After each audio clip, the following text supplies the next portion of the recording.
అందరికీ నమస్కారం అండి. ఈరోజు నేను మీకు వినిపించబోయే నవల ఓ తల్లి అంతర్మదనం. రచయిత గంటి భానుమతి గారు. ఎపిసోడ్ 4 అండి. ఇక వెళ్దామా మరి నవల్లేకి. సాయంత్రం విజయ్ దగ్గరికి వెళ్ళలేదు. నాద నీరాజనం చూస్తూ మామూలైపోయింది. అన్నీ మర్చిపోయి ప్రశాంతంగా అయింది. రాత్రి పడుకోవడానికి మంచం మీదకి వెళ్ళగానే కళ్ళ ముందు జాలిగా ఏడుస్తూ నరకం అనుభవించిన కూతురు గుర్తొచ్చింది. ఎన్ని రోజులు గుర్తుకు వచ్చేదే. ప్రతి క్షణం ఏదో రకంగా గుర్తుకు వచ్చేది. అది వేరు. కానీ ఇప్పుడు ఎదురు ఫ్లాట్లో విజయ్ వచ్చాక ఇంకా ఎక్కువైంది. ఎలా ఉండడం? ఇక్కడి నుంచి మరో చోటికి వెళ్ళిపోతే రామచంద్రానికి ఏం చెప్పి ఇక్కడి నుంచి వెళ్ళాలి? ఎంత గారంగా పెరిగింది. ఇప్పుడు ఎక్కడుందో? అందరూ చెప్పుకునేలా స్వర్గానికి వెళ్ళిందా? నిద్ర పట్టడం లేదు. రోజులు పాపాయిగా ఉన్నప్పటి నుంచి బిందు సినిమాల గిర్రున తిరిగిపోతోంది. బిందు పుట్టడం, దాని ఆటలు పాటలు, బాల్యం, స్కూలు, పరీక్షలు, మార్కులు, దాని గురించి కన్న కలలు, దాని భవిష్యత్తు అన్నీ ఎంతో అద్భుతంగా అనిపించేది. అదో వింత. నిజానికి ప్రతి ఆడపిల్ల ఒక తాజ్మహలే. అపురూపమైన వింతే. ఆ వింతని ఎంతో గారాబంగా పెంచారు, అపురూపంగా పెంచారు.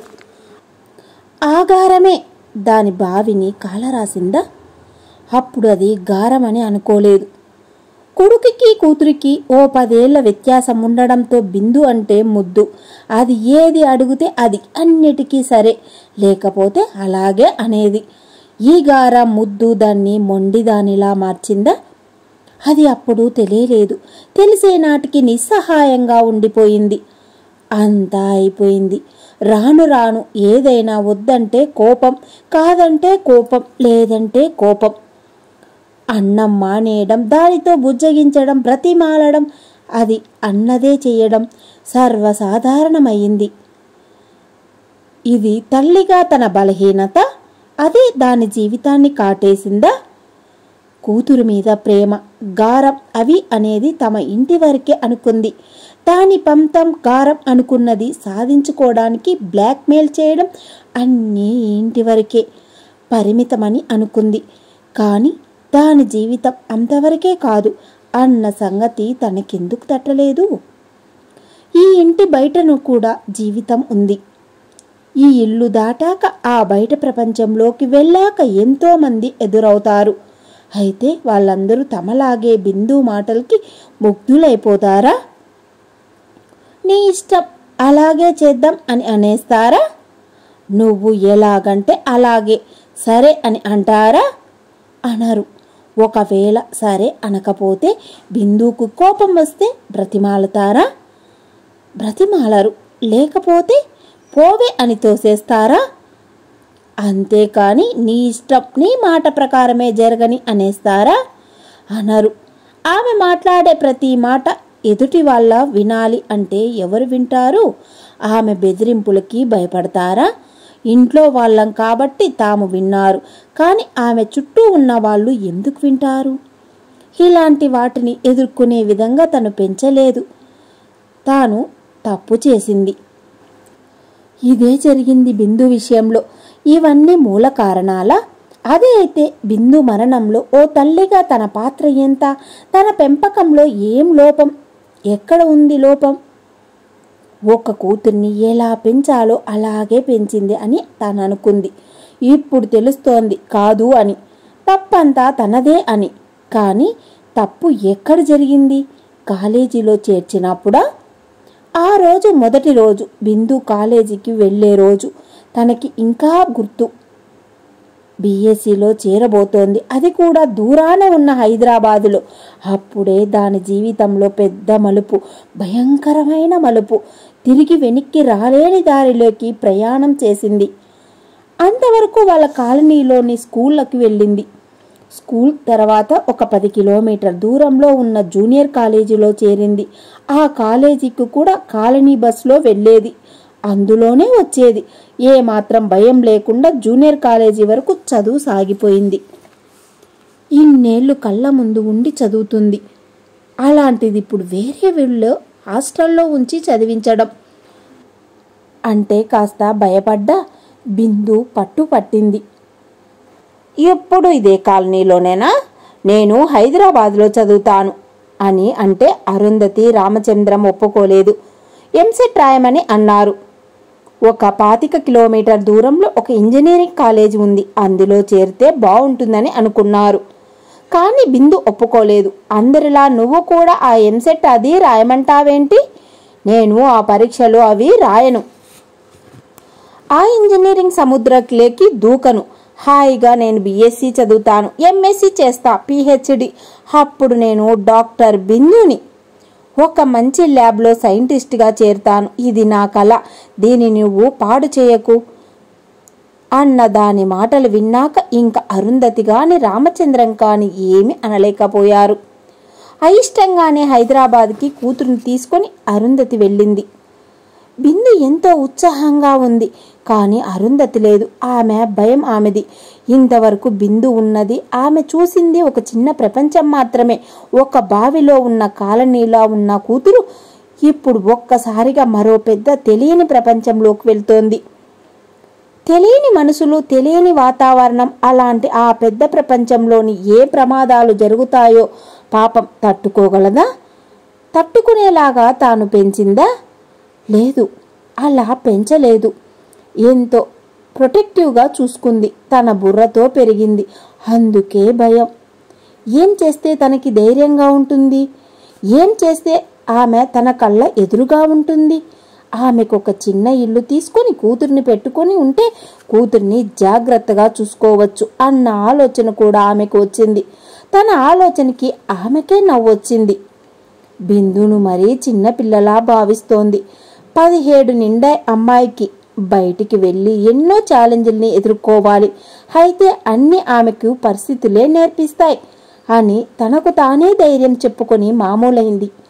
నిజానికి బిందు వయసుకి తను ఎన్నో సాహసాల్లాంటివి చేసింది. ఎక్స్కర్షన్, పిక్నిక్లు, సినిమాలు అన్నిటికీ వెళ్ళింది.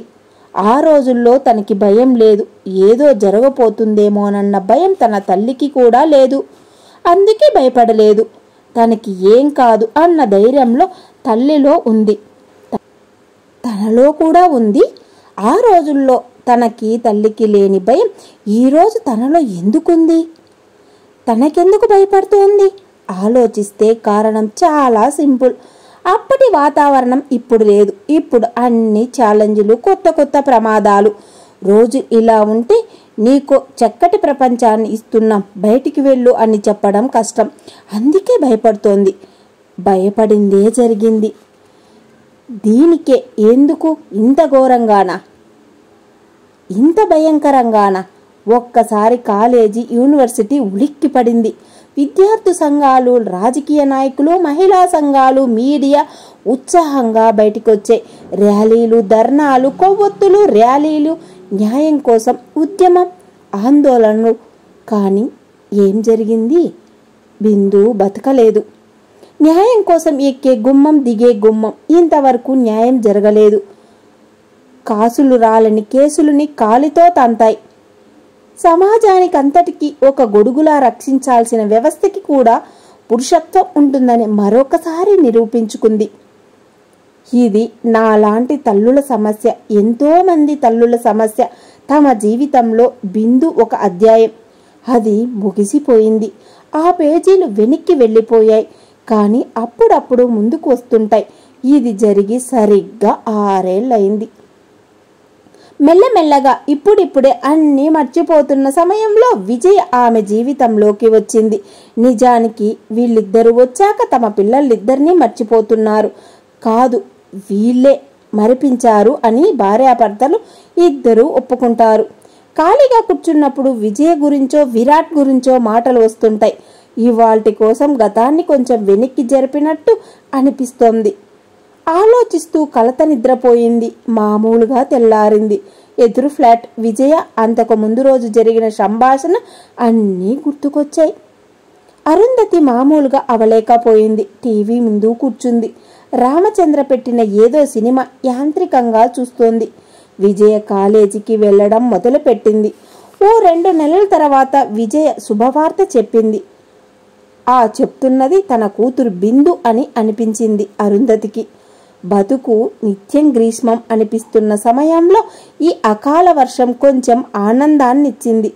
అరుంధతికి విజయ్ స్థానంలో బిందు కనిపిస్తుంటే దూరం వెళ్ళలేకపోతోంది. వెళ్ళాలనిపించడం లేదు. అస్తమానం ఇంట్లో ఉంటే పాతవన్నీ గుర్తొస్తాయి. బయటికి వస్తూ ఉండండి, నలుగురితో కలవండి, ఏది కాదంటే సాయంత్రమా ఉదయాన్నో వాకింగ్ చేయండి. అప్పటి నుంచి నడక మొదలుపెట్టారు. ఇది వరకు వాకింగ్ చేయాలి కాబట్టి వెళ్ళేవారు. కానీ రాను రాను వాకింగ్ని ఎంజాయ్ చేస్తున్నారు. అంతవరకు చూడనివి కొత్తగా చూస్తున్నట్లుగా అనిపించింది. ఆకాశం, మబ్బులు, ఒంటిని తాకే లేత సూర్యకిరణాలు, చెట్లు, రకరకాల పక్షులు, మనుషులు అన్నిటినీ చూస్తూ వెళ్తుంటే అన్నీ ఆశ్చర్యంగానే కనిపిస్తాయి. తమ ప్రతిబింబాన్ని వాటిలో చూసుకుంటూ ఏదో హాయిగా ఫీల్ అయిపోతూ వెళ్తున్నారు. నిశ్శబ్దం కూడా మాట్లాడుతుందని ప్రాక్టికల్గా తెలుసుకుంది.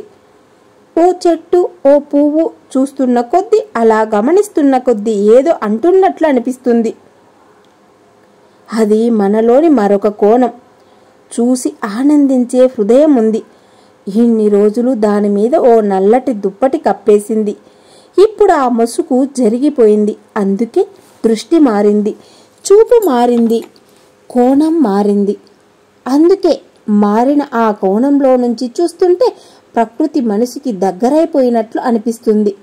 తామే వాటికి దగ్గరగా వెళ్తున్నట్లు అనిపిస్తుంది. ప్రకృతిలో ఒదిగినట్లు అనిపిస్తుంది. ప్రకృతికి దగ్గరగా వెళ్తున్నట్లు అనిపిస్తుంది. అప్పుడు ఏదో పరిష్కారం కనిపించినట్లు అనిపిస్తుంది. తమని సరైన మార్గంలోకి ఆ నిశ్శబ్దం తీసుకెళ్ళినట్లు అనిపిస్తుంది.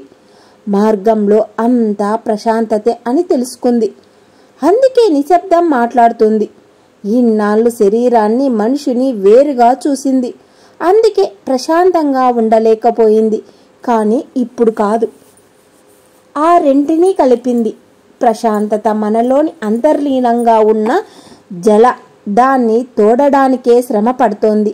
ఇంకా ఇప్పుడు ప్రశాంతంగా ఉండడం అనేది నా చేతుల్లోనే ఉంది. దాన్ని ఎలా సాధించాలో ఇప్పుడు తెలిసింది. ఇంకా పర్వాలేదు, జీవితంలో ఎలాంటి తుఫాన్లు వచ్చినా ఎదుర్కోగలదు. ఓ రోజు విరాట్ కనిపించాడు. విజయ్ గురించి అడిగింది. ఆరోగ్యంగా ఉంది, కానీ ఇది వరకు 2 సార్లు జరిగిందానే మూలంగా డాక్టర్ గారు చాలా జాగ్రత్తగా ఉండాలని అన్నారు. పూర్తిగా బెడ్ రెస్ట్ అవసరమని అన్నారు. ఇక్కడ కుదరదు, కాస్త కష్టం కదా, అందుకే మా అమ్మ దగ్గరికి వెళ్తోంది అంది ఓ రోజున. అరుంధతి ఆశ్చర్యపోయింది. అందరూ పుట్టింటికి వెళ్తారు, ఈ పిల్లేంటి అత్తగారింటికి వెళ్తానంటోంది? అమ్మ దగ్గర ఉన్నంత చనువు అత్తగారి దగ్గర ఉంటుందా? ఈ విషయంలో తనకి కోడల మూలంగా అనుభవమే అయింది. తర్వాత వీలు చూసుకొని విజయ దగ్గరికి వెళ్ళి విరాట్ చెప్పినది అడిగింది. విజయ చిన్నగా నవ్వింది. మా అత్తగారు అమ్మలాంటి వారు.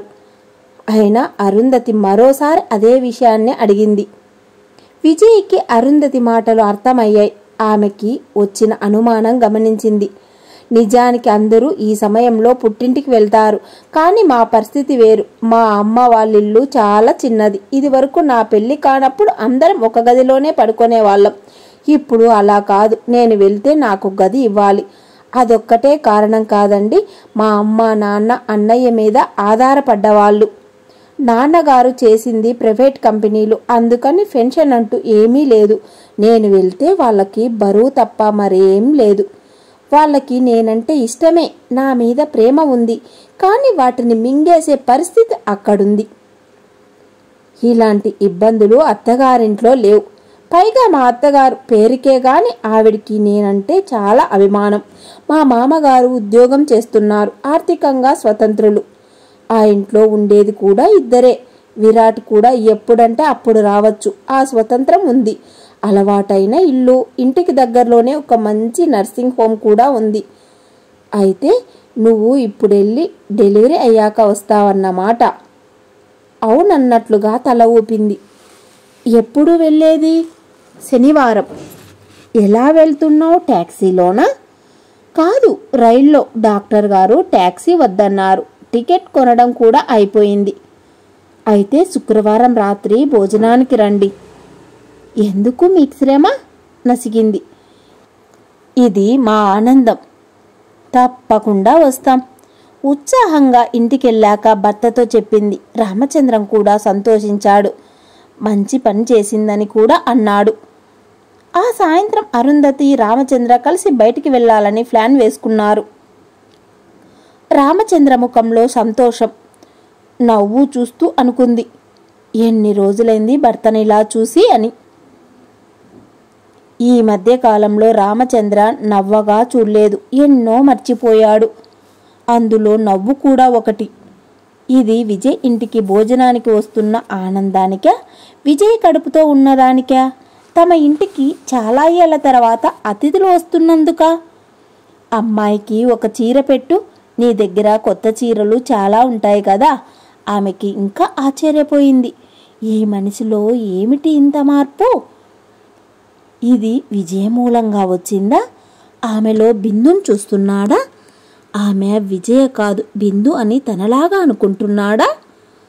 భలేవారే, చీరలా నా దగ్గరెందుకుంటాయి? ఎందుకుంటాయేమిటి? ఈ 10 ఏళ్లలో వాళ్ళు పెట్టినవి వీళ్ళు పెట్టినవి ఉండే ఉంటాయి కదా, ఓసారి చూడు. వింతగా నోరు తెరిచి చూస్తోంది. ఇది గమనించాడు.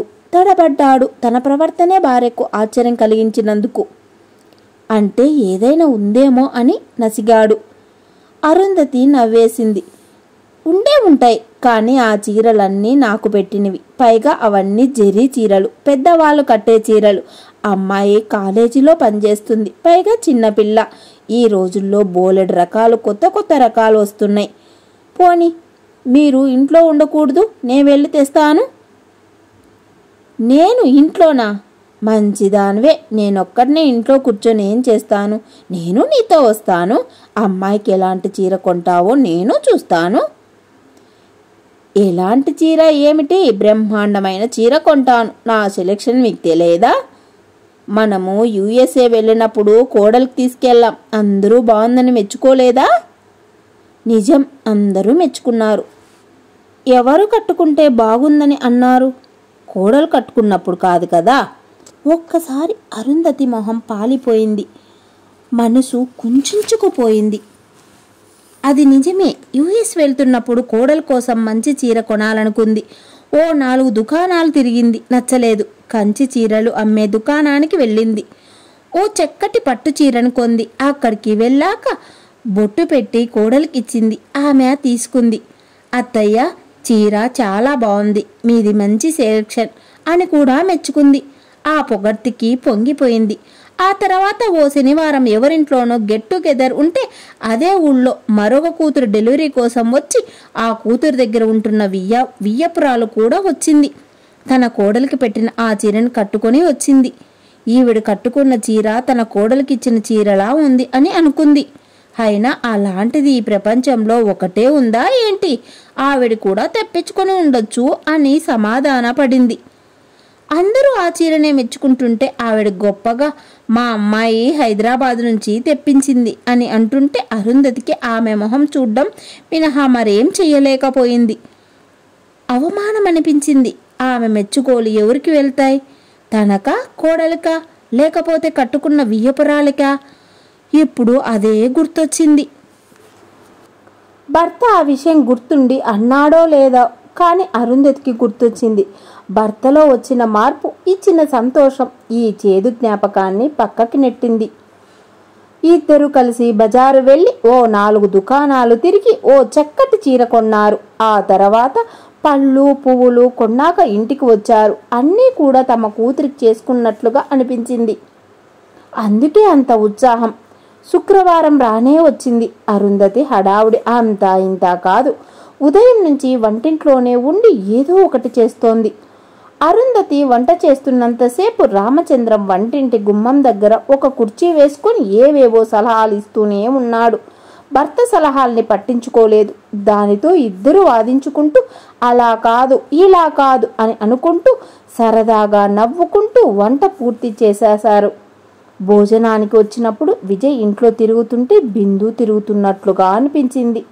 ఆ మరునాడు విజయ, విరాట్ వెళ్ళిపోయారు.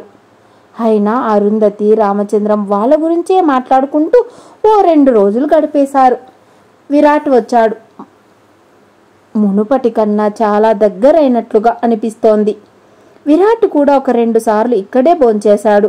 విరాట్ కొడుకుని మరిపించాడు అని ఇద్దరు చాలాసార్లు అనుకున్నారు. కొడుకు గుర్తుకు వచ్చినా పట్టించుకోలేదు. ఓ వారం రోజులు మామూలుగానే గడిచాయి. ఇద్దరిలోనూ ఇది వరకు ఉన్న ఉదాసీనత లేదు. రొటీన్గా టైంకి మందులు వేసుకుంటూ వాకింగ్కి వెళ్తున్నారు. ఆ రోజు పొద్దున రామచంద్రం తూలుతూ నడుస్తూ ఒక్కసారిగా కుర్చీలో కళ్ళు తేలేస్తూ కూలబడిపోయాడు. అరుంధతికి కాళ్ళు చేతులు ఆడలేదు. ఏం చెయ్యాలో తోచలేదు. ఎవరిని పిలవాలి? పైన రాజ్యలక్ష్మి గారున్నారు. కానీ ఆవిడ కూడా పెద్ద ఆవిడే. ఆమె కూడా కంగారు పడతారు. బంధువులున్నారు, కానీ వాళ్ళందరూ చాలా దూరంలో ఉన్నారు. పైగా వాళ్ళని ఫోన్ చేసి పిలిచేంత దగ్గరతనం ఈ మధ్య లేదు. పిలిచి ఇబ్బంది పెట్టాలని లేదు. వాళ్ళని పిలిచి వాళ్ళు చెప్పే లోపలే ఆలస్యమైపోతే ఈ క్షణంలో భర్తని ఆసుపత్రికి తీసుకెళ్లడం ముఖ్యం. ఎవరు అన్నది కాదు. విరాట్ అంతకుముందే కాలేజీకి వెళ్ళాడు. ఆ సమయంలో విరాట్ కన్నా దగ్గర వాళ్ళెవరు కనిపించలేదు.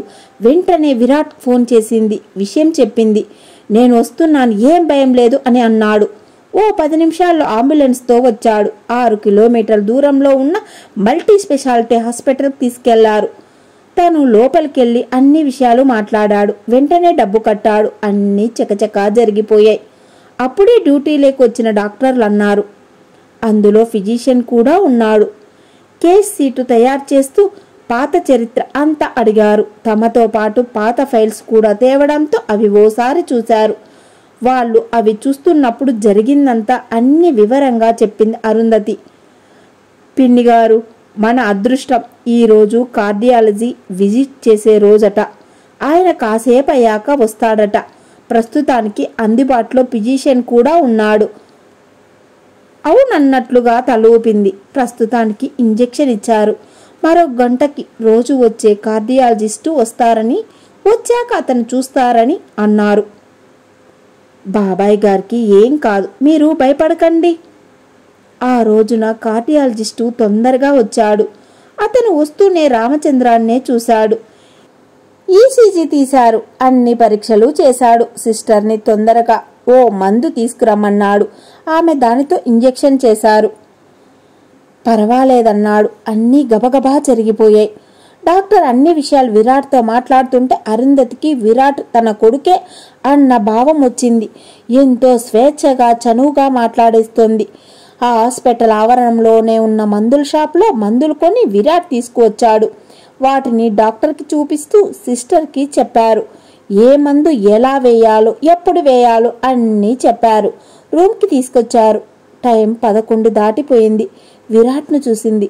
పాపం 9 నుంచి తనతోనే ఉన్నాడు. పాపం క్లాసులు పోయి ఉంటాయి అనుకుంది అరుంధతి. రామచంద్రుని గదిలోకి తీసుకొస్తున్నప్పుడు విరాట్ పక్కనే ఉన్నాడు. ఆ రూమ్లో మరో మంచం కూడా ఉంది. దాని మీద అరుంధతి కూర్చుంది. రామచంద్రం పడుకున్నాడు. విరాట్ బయటికి వెళ్ళి ఇడ్లీలు తీసుకొచ్చి టేబుల్ మీద పెట్టాడు. మీరేం తిని ఉండరు, ఇడ్లీలు తినండి. బాబాయ్ గారికి ఏం పర్వాలేదని అన్నారు. మీరు ధైర్యంగా ఉండండి. నేను మళ్ళీ కాలేజ్ అయిపోయాక వస్తాను అంటూ వెళ్ళిపోయాడు. తల ఊపింది. ఆ వెనకే వెళ్ళి ఓసారి గుమ్మం వరకు వెళ్ళి కారిడార్లో అటూ ఇటూ చూసి తలుపు వేసి లోపలికి వచ్చింది. ఒక్కసారిగా రిలీఫ్ అనిపించింది. ఏదో గండం గడిచినట్లు అనిపించింది. ఓసారి భర్తను చూసింది. మనసులో తేలిక పడింది.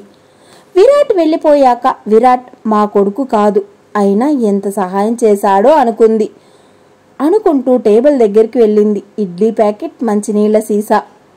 ఇడ్లీలు చూడగానే ఆమెకు ఆకలి గుర్తొచ్చింది. పొద్దున తాగిన కాఫీ తప్ప ఇంకా టిఫిన్ తినే టైం లేకపోయింది. కడుపులో మరేం లేదు. తిందామనుకుంటుండగానే సిస్టర్ వచ్చింది. సిస్టర్ వచ్చి ఇంజెక్షన్ ఇచ్చి మరికొన్ని కొత్త సిరింజిలు, ఒక 2 కొత్త సెలైన్ సీసాలు పెట్టి వెళ్ళింది.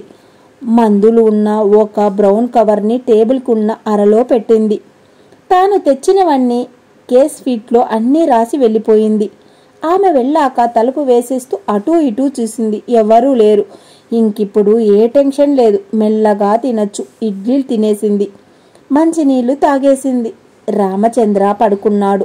సెలైన్ వెళ్తోంది. నిశ్చింతగా మంచం మీద వాలింది.